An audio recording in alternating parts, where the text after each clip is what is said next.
What's going on, ladies and gentlemen? Welcome back to the channel. Thank you so much for joining me today on this beautiful day. I hope you all are healthy and well. Thank you for all the recommendations as well. Now, I actually seen this trending on my YouTube, so best believe we was going to react to this anyway. Today we'll be reacting to the moment a plane smashed into a fire truck at LaGuardia Airport. What? A airplane? I believe it was an Air Canada airplane. I hope everyone has seen those type of planes before. Not everyone watching this video comes from Canada or has been to an airport or has been on a plane or has seen a Canada airplane or been on one. You see what I'm saying?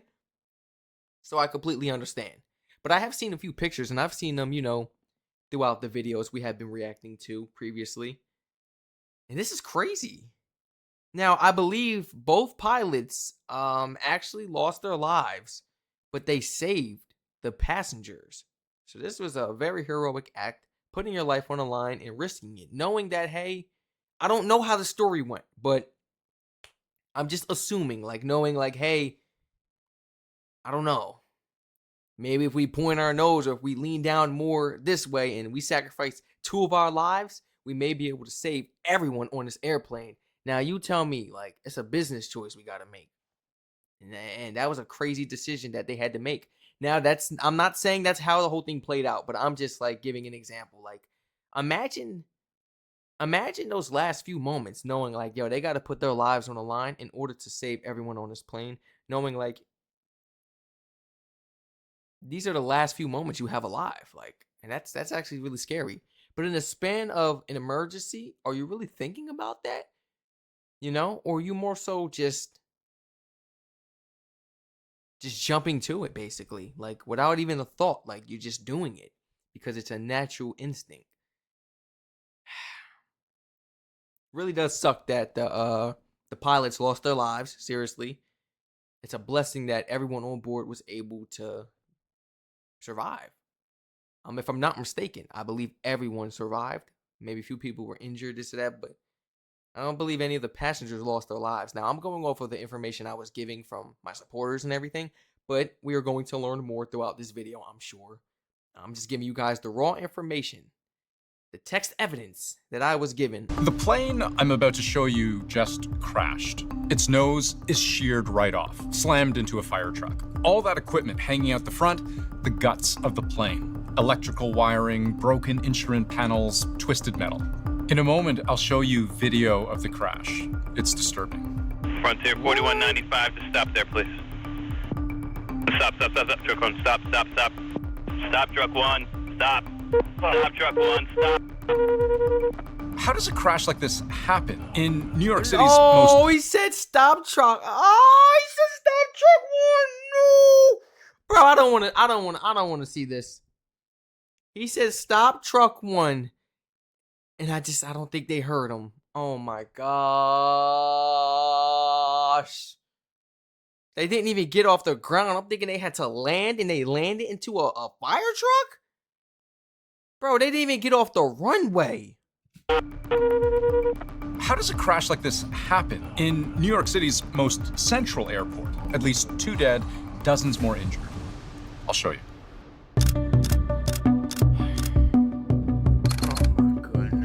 So far as I can tell, there was nothing unusual about the flight or even the flight path. Air Canada 8646 was a Montreal to New York flight. Takes off at around 10:35 p.m. Eastern on Sunday night. It's only about an hour-long flight. Almost exactly 60 minutes later, it's on a straight-line approach to LaGuardia Airport in New York City, runway 4. Which, I'll show you why that matters in just a moment, but I'll say right now, it's this runway here. The plane is coming in from the southwest, landing pointed northeast. Except, it doesn't make it all the way. Right here, just under halfway up the runway, it comes to a very sudden stop. Now, normally, when I've looked at how this flight operates on other days, it would continue this way, turning onto a taxiway at about 20 kilometers an hour. But right here, at a ground speed of 58 knots, just over 100 kilometers an hour, at that speed, the plane suddenly veers to the right and the signal dies. Let me show you what it hit. So are we saying that the plane wasn't supposed to go that way, or what? Or that was just the accident that you seen on the radar and that took it off course. You know, it showed everybody like, wait, this plane's off course. What happened?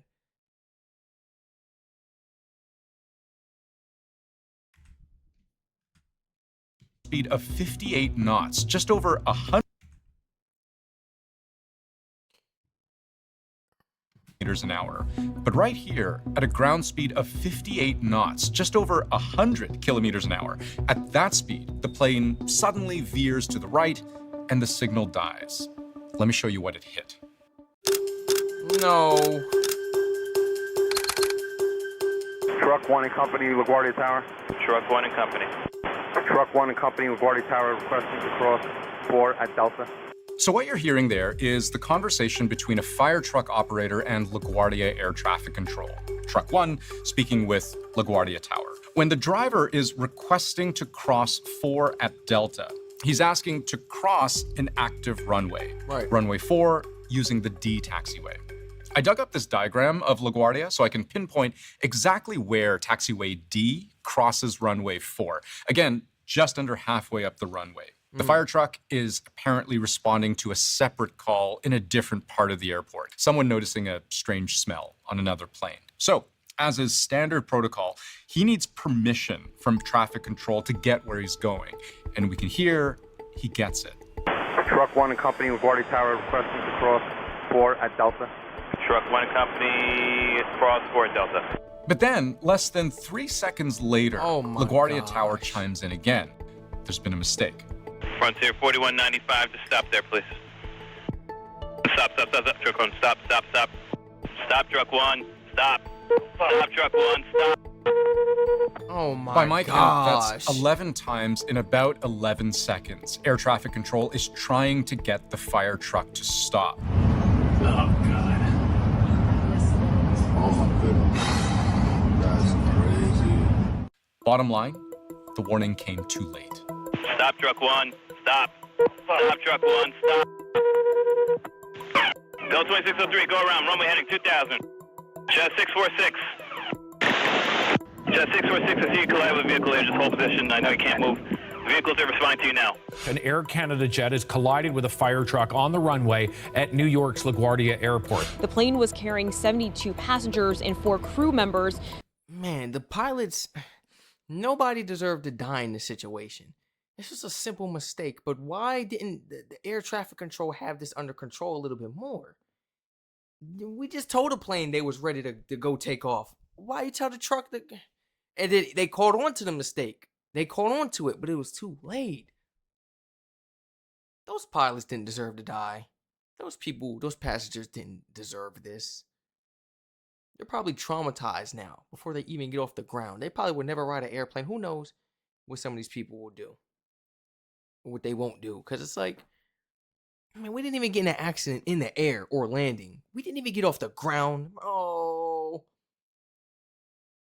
And some reason people say that's the scariest part, getting off the ground. Not when you're in the air or when you're landing. And I see why. And it's crazy how stuff like this can actually happen. Man. But like the people in the fire truck didn't see the plane coming from like the side super fast? Like from the distance or anything? Man.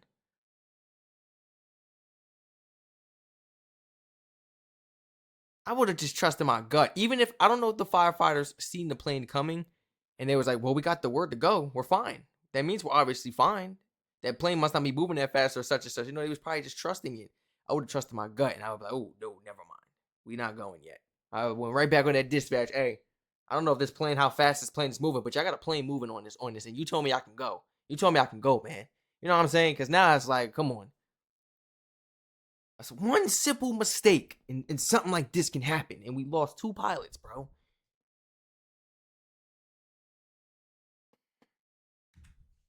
New York's LaGuardia Airport. The plane was carrying 72 passengers and 4 crew members. 2 pilots died. The aftermath of that collision, this fire truck now completely destroyed.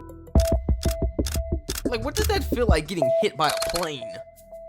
Whenever there's a plane crash, often the first thing I'll do is check what the weather conditions are. I can see from these METAR reports, this is like standardized weather data for pilots. The crash happens between these two timestamps, local time.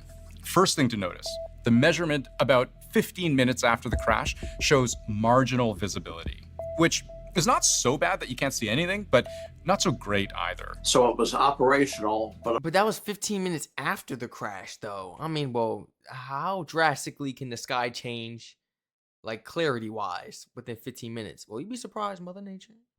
You know, because this was 15 minutes after the crash, though. So can we really use this as proof, like, as like a alibi? It's like, you know, this accident happened because of the clarity, even though it was 15 minutes after the accident. Can that still be like used? METAR reports. This is like standardized weather data for pilot. I'm sorry to keep pausing, but that doesn't matter for control tower though, because they have it. They have everything pinpointed. They have radars. They have everything written down. They make sure they keep track of all the planes. With them, it's bigger than visibility. If we was relying on a control tower to see our plane, we're all screwed. Man, they got so much instruments and technology to see that plane. It was just a simple mistake. Miscommunication, that's all. On their side, you know? Even if the firefighters or the pilots couldn't see, you know, because they got a radar as well. The firefighters don't. It's like, man.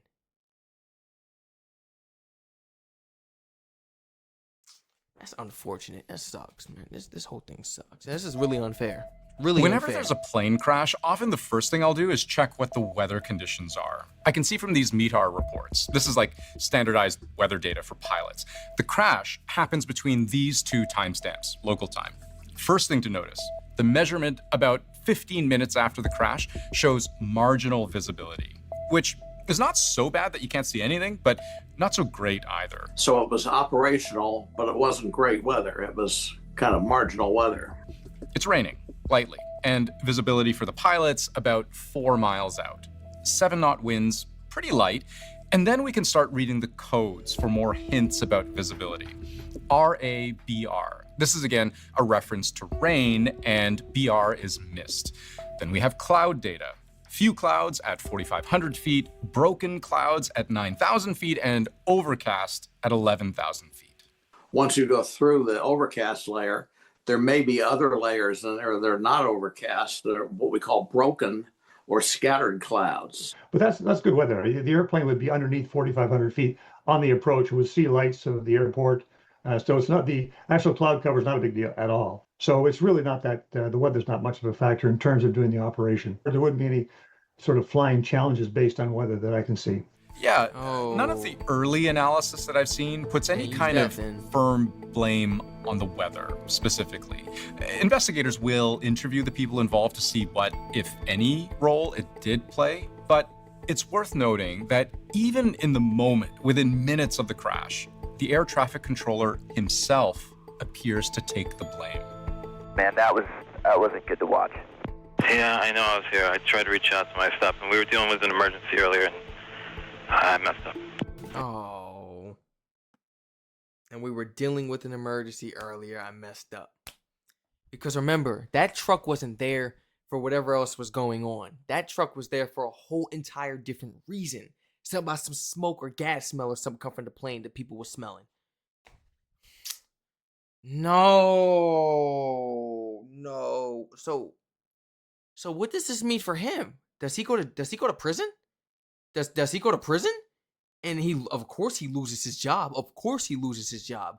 But does he go to prison now? Will he be held in court for trial? Will there be lawsuits against this man from multiple people? We got the passengers, the family of the two deceased pilots, the firefighters and their families. If those firefighters survived, you think they're going back to work? If I got hit by a plane, you think I'm going back? You think I'm going back? Yo, this airport or whoever, y'all about to pay me for real. Y'all about to give me some serious money. And I don't know what the passengers are thinking as well. It's bigger than a reimbursement for your trip and your flight. Because this wasn't supposed to happen. It was a mistake. It wasn't the weather, something we couldn't stop. You know? Oh, this sucks. Stuff like this is, I don't like hearing stuff like this, man. I respect that guy for real, for, taking the blame for it, owning up to it as a man. We all make mistakes. We are human beings. It's just, that's just crazy. Sometimes certain mistakes can't be made, within certain career fields. I'm like, who does it call on my phone? Got my desk vibrating for my peoples. I'm sorry, everybody, if you heard the vibration. My phone ringing.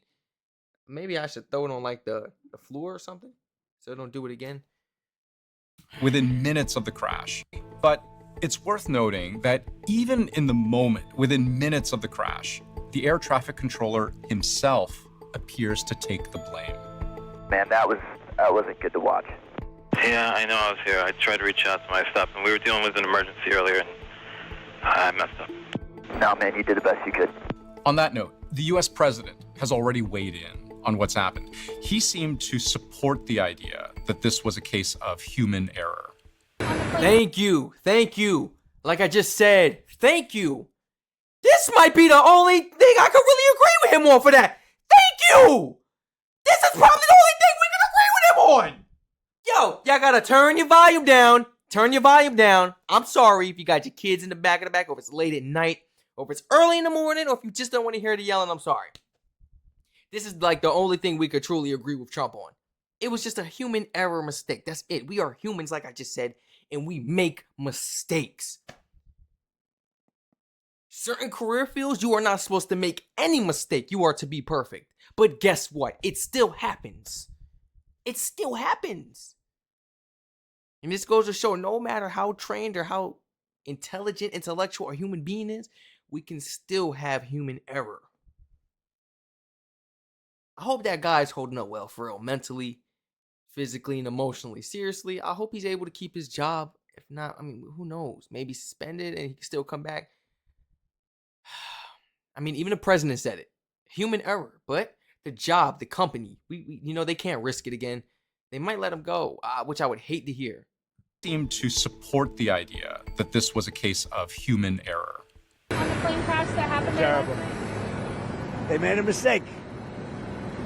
It's a dangerous business. That's terrible. When you're given clearance and you're on final to land on that runway, that aircraft who's given clearance owns that runway. But we hear clearly a communication that put a fire truck on a runway when by federal aviation regulations, that aircraft owned the runway. But investigators will almost certainly also be asking the question whether air traffic control staff shortages might be to blame, because the controller in this case seemed to be playing both roles, like we noticed, because he said he was dealing with the other incident, the gas smoke or something that the passenger was smelling on the plane. I'm gonna say it again. So he was juggling. Why we got a traffic control man juggling multiple things? Okay, you good to go. And then this one, bro, and we got a time slot. We got a time schedule, bro. This plane gotta be up in the air by a certain time. If not, these pilots, it's finna get on you, bro. They go get on you. Can we take off? And there's a lot of pressure on him. I'm getting hot. Where's my fan? That's a lot of pressure on him. Oh my gosh. Maybe shortages is an issue. Maybe staff shortage. The man got to keep his job if that's the issue now. You see, I like how he's going down, breaking it down. Because I don't want to see this man go to prison. I don't want to see him have lawsuits against him or lose his job. No. Show him some grace, especially if he's holding down multiple jobs, multiple runways. I didn't even know that was a thing. I thought it was one person per runway. You focus on this plane. You focus on that plane. Don't you take your eyes off that plane until they take off and they are clear out of your view off the radar. Straight like that. There's a lot to handle with this job, man.